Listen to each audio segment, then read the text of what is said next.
Hi everyone. In today's video, I'll be discussing about right to constitutional remedies. That is Article 32 of the Indian Constitution. So let's start with the video.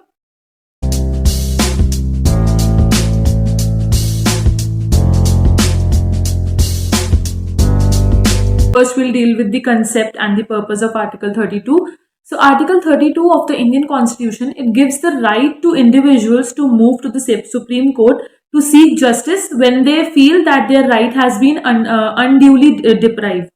The apex court is given the authority to issue directions or orders for the execution of any of the rights bestowed by the Constitution, as it is considered the protector and guarantor of fundamental rights. Under Article 32, the Parliament can also entrust any other court to exercise the power of the Supreme Court, provided that it is within its jurisdiction. And unless there is some constitutional amendment, the rights guaranteed by this article cannot be suspended. Therefore, we can say that as assured, right is guaranteed to individuals for enforcement of fundamental rights by this article, as the law provides the right to an individual to directly approach the Supreme Court without following a lengthier process of moving to the lower courts first, and as a main purpose of writ jurisdiction under Article 32 is the enforcement of fundamental rights.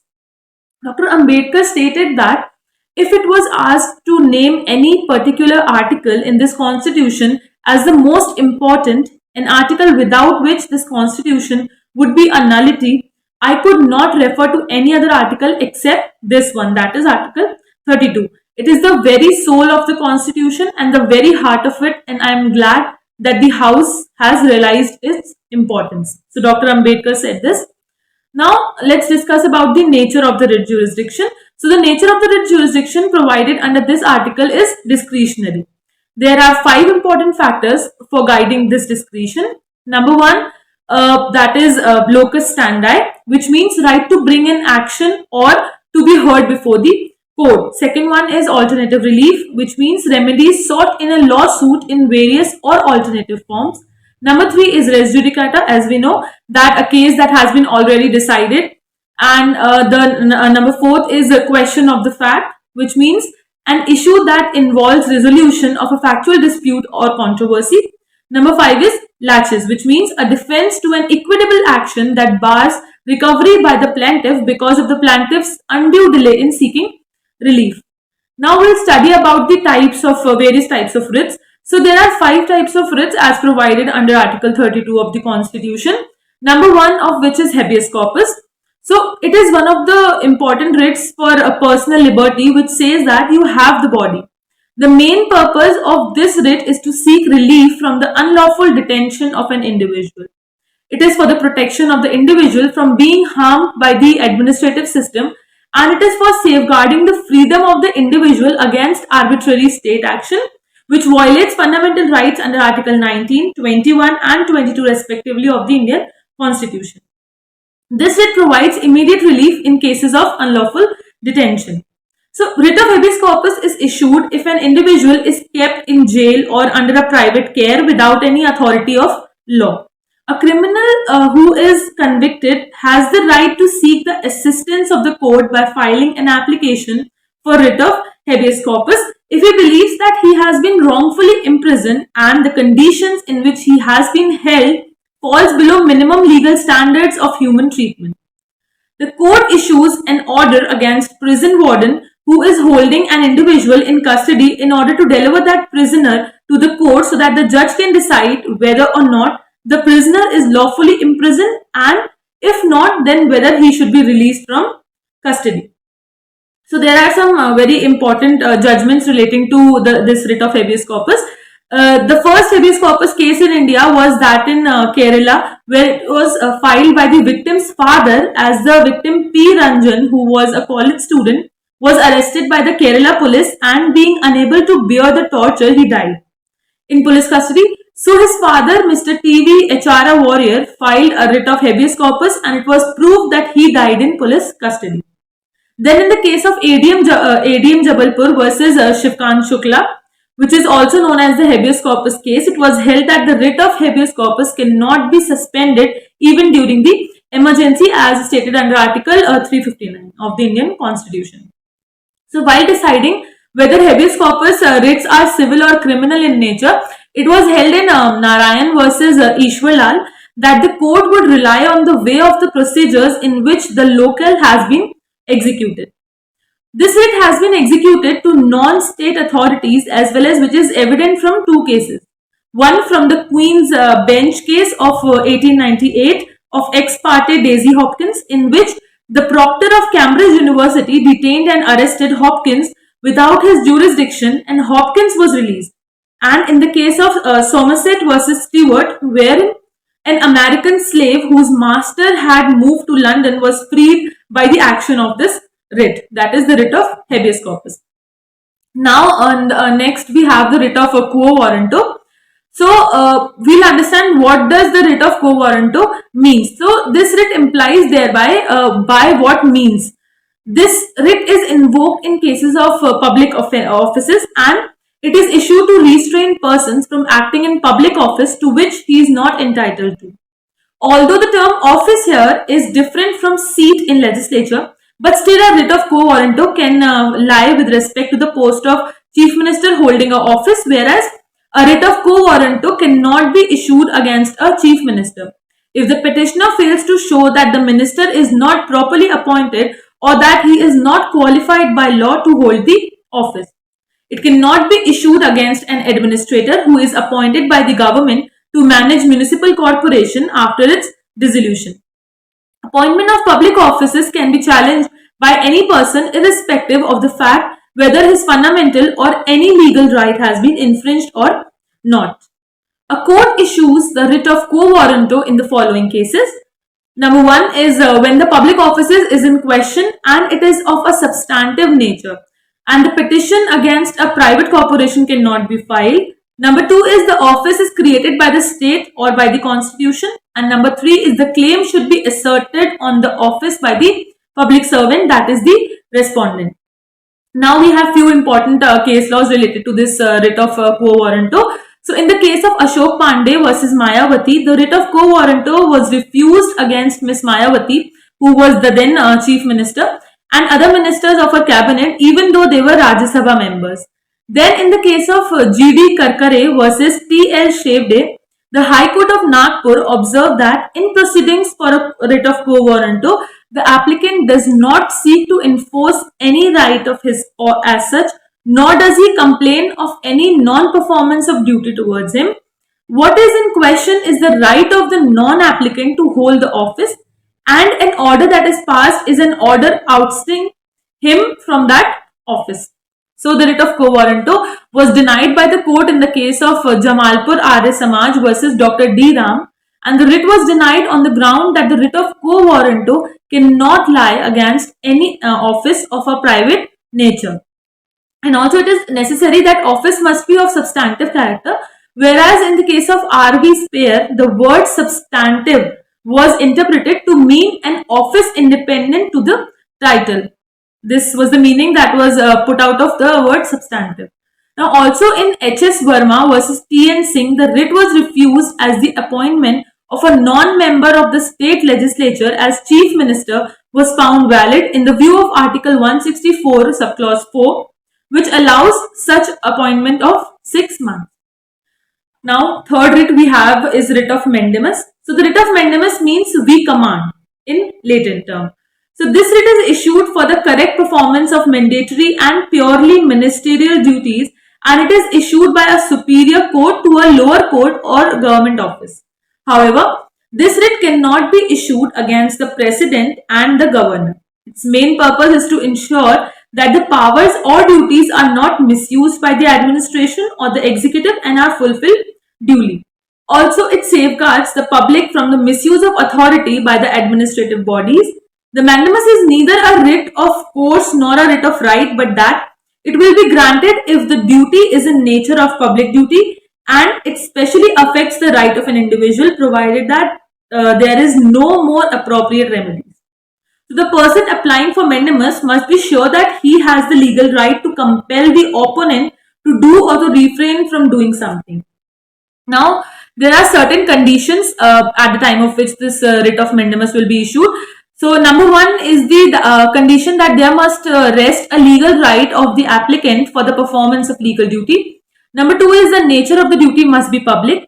Number three is on the date of the petition, the right which is sought to be enforced must be subsisting. Number four being the writ of mandamus is not issued for anticipatory injury. Now there are certain limitations also. The courts are unwilling to issue a writ of mandamus against high dignitaries like the president and the governors. And in the case of S.C.P. Gupta versus Union of India, judges were on the view that the writ cannot be issued against the President of India for fixing the number of judges in High Court and filing vacancies. And filling vacancies. But in Advocates on Record Association versus Gujarat, the Supreme Court ruled that the judge's issue is a justiciable issue and appropriate measures can be taken for the purpose, including the issuance of the writ of mandamus. But later on, in case of C.G. Govindan versus State of Gujarat, it was refused by the court to issue the writ of mandamus against the governor to approve the fixation of salaries of the court staff by the Chief Justice of High Court under Article 229. Hence, it is submitted that the governor or the president means the state or the union, and therefore issuance of the writ of mandamus cannot take place against them. Now, there are a few important judgments we have in this writ of mandamus also. So, in the case of Rashid Ahmed versus the Municipal Board, it was held that in relation to fundamental rights, the availability of alternative remedy cannot be an absolute bar for the issue of writ, though the fact may be taken into consideration. Number two, we have the case of Manjula Manjori versus Director of Public Instruction. The publisher of a book had applied for the writ of mandamus against the Director of Public Instruction for the inclusion of his book in the list of books which were approved as textbooks in school. But the writ was not allowed as the matter was completely within the discretion of DIP and he was not bound to approve the book. Now, next we have the writ of certiorari. Now, writ of certiorari means to be certified. It is issued when there is a wrongful exercise of the jurisdiction and the decision of the case is based on it. The writ can be moved to higher courts like the High Court or the Supreme Court by the affected parties. So there are several grounds for the issue of writ of certiorari. So certiorari is not issued against the purely administrative or ministerial orders, and that it can only be issued against judicial or the quasi-judicial orders. So when is the, now we'll look into the matter that when is this writ of certiorari, it is actually issued. So it is issued to quasi-judicial or subordinate courts if they act in a following ways. Number one is either without any jurisdiction or in excess of their jurisdiction, or in violation of the principles of natural justice, or in opposition to the procedure established by law, or if there is any error in the judgment and it is visible on the face of the judgment. So the writ of certiorari is issued after the passing of the order. Now, the important judgments that are on the writ of certiorari, now we'll study them. So, in the case of Surya Dev Rai versus Ramchandra Rai and others, the Supreme Court has explained the meaning, ambit and scope of the writ of certiorari. Also, in this case, it was explained that certiorari is always available against inferior courts and not against equal or higher courts. That is, it cannot be issued by a high court against any high court, or benches must less to the Supreme Court and any of its benches. Then, in the case of T.C. Basappa versus T. Nagappa and others, it was held by the Constitution bench that certiorari may be and is generally granted when a court has acted, number one, without any jurisdiction, or number two, in excess of its jurisdiction. Next, in case of Hari Bishnu Kamath versus Ahmad Ishaq, the Supreme Court said that the court issuing certiorari to quash, however, could not substitute its own decision on the merits or give directions to be compiled by the court or by the tribunals. Its work was destructive and it simply wiped out the order passed without jurisdiction and left the matter there itself. Next, we have the case of Naresh versus State of Maharashtra.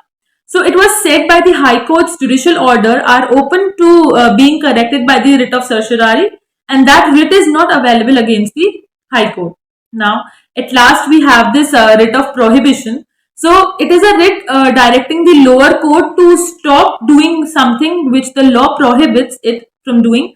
Its main purpose is to prevent the inferior court from exceeding its jurisdiction or from acting contrary to the rules of natural justice. So now we'll see that when this writ of prohibition is issued, so it is issued to a lower or to a subordinate court by the superior courts in order to refrain it from doing something which it is not supposed to do as per law. It is usually issued when the lower courts act in excess of their jurisdiction. Also, it can be issued if the court acts outside its jurisdiction. And after the writ is issued, the lower court is bound to stop its proceeding and should be issued before the lower court passes an order. Prohibition is a writ of preventive nature, and the principles of this is prevention is better than cure. Now, the important case law of this writ of prohibition is East India Commercial Company Limited versus Collector of Customs. So, a writ of prohibition was passed directing an inferior tribunal prohibiting it from continuing with the proceeding on the ground that the proceeding is without or in excess to jurisdiction or in contradiction with the laws of the land, statutes or otherwise. Then, in the case of Bengal Immunity Company Limited, the Supreme Court pointed out that where an inferior tribunal is shown to have seized jurisdiction which does not belong to it, then that consideration is irrelevant and the writ of prohibition has to be issued as the right. Now there are certain amendments. Now we are done with the writs. Now there are certain amendments in Article 32. So this anti-freedom clauses were included in Article 32 by the 42nd Amendment. Such an amendment was made during the time of emergency where it was passed to reduce both directly and indirectly the jurisdiction of the Supreme Court and the High Courts to review the application of the fundamental rights. Then 43rd Amendment of the Indian Constitution was passed which repealed Article 32A immediately after the emergency was revoked. Following the amendment, the Supreme Court again gained the power to quash the state laws. Also, the High Courts got the power to question the constitutional validity of the central laws. So that's it for today.